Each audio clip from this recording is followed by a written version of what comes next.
This is my review on Spider-Man 2, the PlayStation 2 game. Well, the game. I watched this on.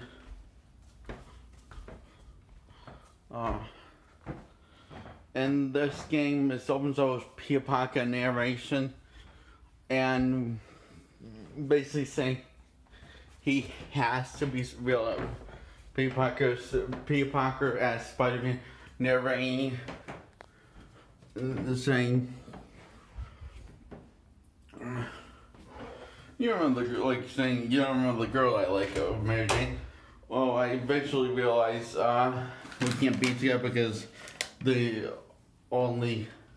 is great power comes great responsibility because there needs to be a hero. There needs to be Spider-Man, basically saying in his own way. I can't remember. So he's kicking ass on going his daily day, sitting as Spider-Man, cracking jokes and kicking butt, and but he's been running late in class and missing time out with his two best friends, MJ and Harry. Harry has a grudge against Spider-Man, but don't dwell on that. It doesn't really play that big of a part in the story. Doc Ock is in it, but he doesn't play as big in the story as you think he does. He does play part in the story, but it's mostly that this takes his own time developing its own story, apart from the movie story, which was shit. So after Spider-Man saves Doc Ock and everyone in the lab experiment that Doc Ock was playing God, basically, Doc Ock becomes corrupted by the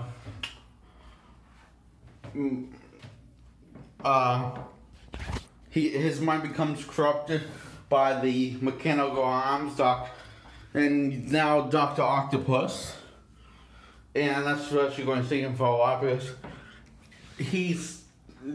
Peter stumbled upon this girl called Black Cat, but her name is Felicia. She's called Black Cat. When Spider-Man stopping a bank robbery, he falls in love with her. It's like love at first sight. At first they're enemies because she just has him chasing him.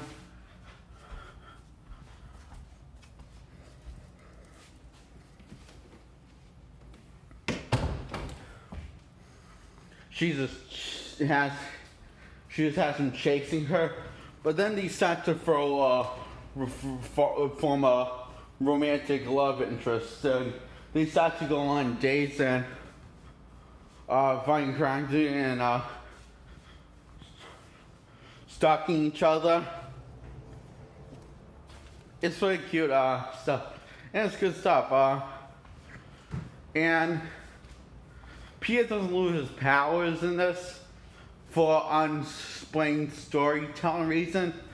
So they threw that story out of the way because it wasn't really explained. It wasn't that good anyway. And Peter is struggling between going with MJ falling for MJ and falling for Black Cat. Black Cat kind of figure out Peter's situation, so he of course goes for MJ instead of going with the girl who he has a better connection with. He just goes for the looks, but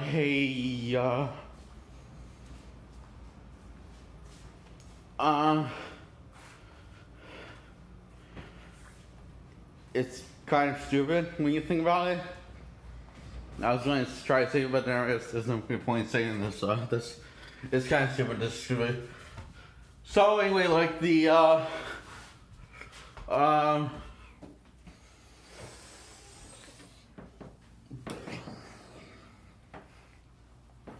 like the movie, Mary Jane gets kidnapped by Dr. Octopus. But this time it's not as Peter, it's as Spider-Man. She gets kidnapped by Dr. Octopus. Well, but I'm going to lie. It is as Peter, but he doesn't have to, suddenly get his powers. No, he has this throughout the entire film. There's no, for those who like, one of the few people who actually like, look, I like the idea, but it wasn't executed well. So, I'm glad they got rid of it. So, Spider-Man, faced Dr. Octopus, and he made MJ disappear, and he's keeping her hidden somewhere. Same location he kept her hidden, and they're fighting on the train.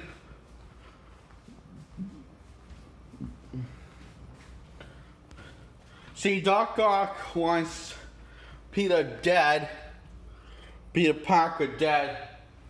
Spider-Man wants him dead because he's convinced that his wife would have been still alive if he didn't show up and try to be the hero. And says that he blames Peter for his Rosie's death.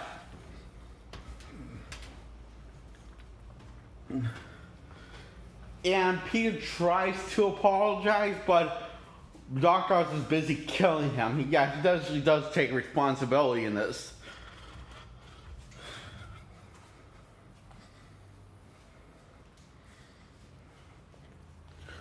So, yeah, that fight scene, Peter stops the train, though, with his mask on, from crashing. Though they do it more, let's say, make a more realistic way. Because it's a game.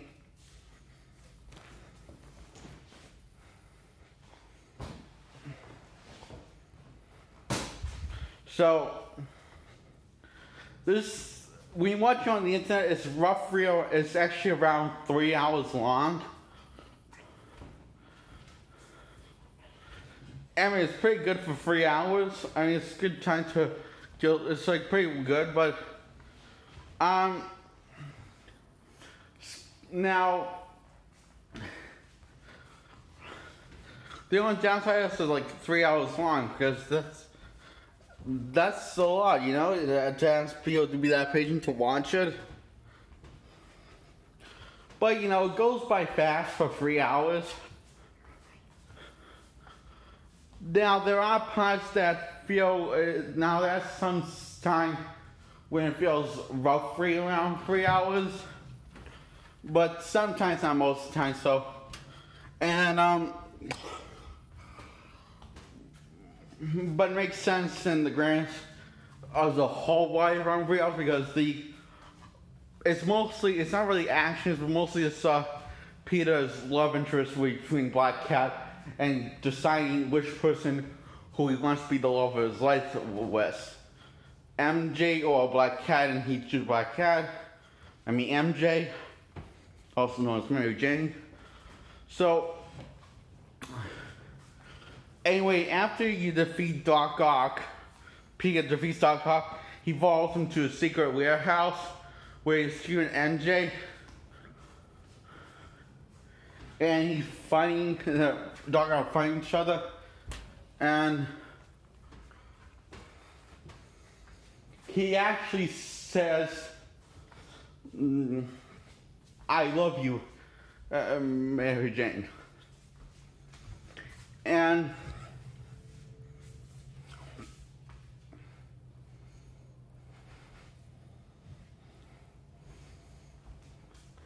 he explains why they can't really be together. You know, he chooses her to be together with. But anyway, it doesn't really damage the story too much, because you're that engrossed in you're just that invested in the emotions that Peter's going through. Now, so of course she picks Peter, you know, she she knows the consequences of being with him. She tries to just come and be a source, and she understands the consequences of being with him, but she just doesn't really care. She just wants to be with him. And that was Peter's story in this film. It's a good character, in my opinion. Now, where was I going to go with this? Okay, now I just want to say the downside of this. The graphics aren't as sharp and as clear on the characters' faces, not even the cutaway scenes or the character models. However, Peter does have more personality in this one. He's more funnier and more likable and relatable than he was in the last game, in the last Spider-Man game. Because it's just like did a good job of making his personality feel more real and relatable. So yeah, that's in the bathroom, so I'm just waiting for him to come out. Anyway, give it the thumbs up.